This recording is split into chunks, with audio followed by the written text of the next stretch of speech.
तो एक फिल्म है द ताज स्टोरी और इसने ना पूरे देश में एक बहस सी छेड़ दी है।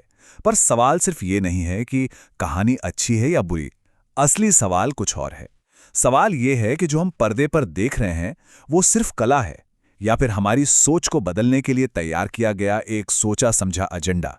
चलिए आज इसी पहेली को सुलझाने की कोशिश करते हैं। पहली नज़र में देखें तो हाँ, ये एक और हिस्टोरिकल फिल्म ही लगती है। लेकिन रुकिए, अगर इसे बस एक और कहानी समझ लिया तो शायद हम इसकी असली ताकत को समझ ही नहीं पाएंगे। या फिर इसके पीछे कोई गहरा मकसद छिपा है? क्या ये एक ऐसी कहानी है जिसे हमारी मान्यताओं को, हमारे विश्वास को एक खास आकार देने के लिए ही बनाया गया है?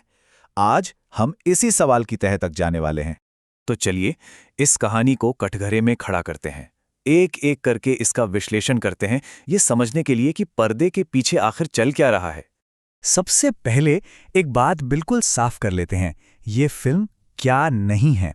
देखिए, ये कोई हिस्टोरिकल डॉक्यूमेंट्री नहीं है जो सिर्फ सच और तथ्य दिखाए।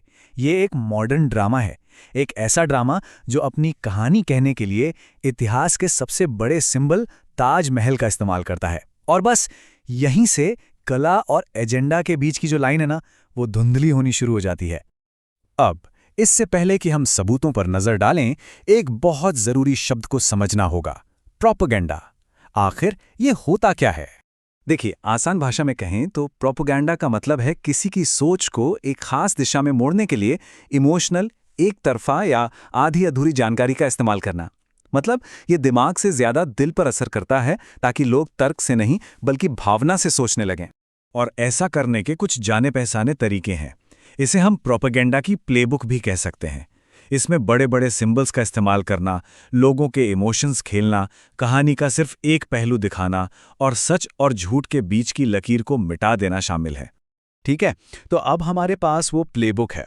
तो चलिए अब फिल्म को इसी चश्मे से देखते हैं और पता लगाते हैं कि द ताज स्टोरी में इनमें से कौन कौन से तरीके इस्तेमाल किए गए हैं।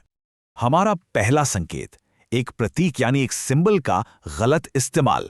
और इस फिल्म में वो सिंबल जाहिर है ताजमहल है।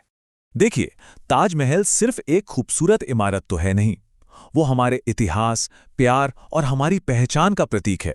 ये फिल्म क्या करती है, वो इस गहरे मतलब वाले प्रतीक को उसके असली मतलब से अलग करती है और उसे अपनी एक नई कहानी घड़ने के लिए इस्तेमाल करती है। ये किसी की सोच पर असर डालने की एक बहुत ही महीन तकनीक है।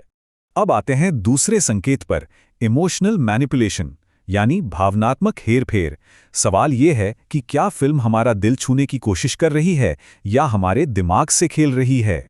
फिल्म में आपको बहुत से दुखद सीन्स मिलेंगे, दमदार डायलॉग्स मिलेंगे और इमोशनल कर देने वाला बैकग्राउंड म्यूजिक मिलेगा। ये सब मिलकर एक ऐसा माहौल बना देते हैं जहां हम महसूस ज्यादा करते हैं और सोचते कम हैं। और जब इमोशंस हावी होते हैं ना, तो फिल्म का मैसेज बिना किसी सवाल के हमारे दिमाग में बैठ जाता है। और यहां आता है तीसरा संकेत।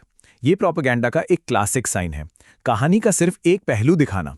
हमें ये पूछना होगा कि क्या फिल्म कहानी का पूरा सच दिखा रही है? शायद नहीं।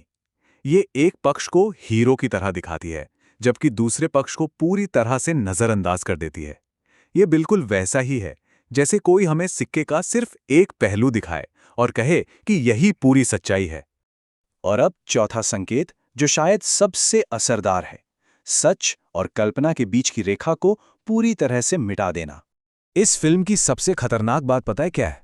इसे देखने के बाद एक आम दर्शक के लिए यह तय करना मुश्किल हो जाता है कि इसमें से क्या सच है और क्या कहानी के लिए घड़ा गया है। और बस यहीं से गलतफहमी पैदा होती है, जब लोग कल्पना को ही सच मान बैठते हैं। तो जब एक फिल्म में ये सारे संकेत मौजूद हों, तो जाहिर है कि लोगों की प्रतिक्रिया भी बहुत जोरदार होगी। लोग इस फिल्म को लेकर इतने बटे हुए क्यों हैं? चलिए इसे भी समझते हैं।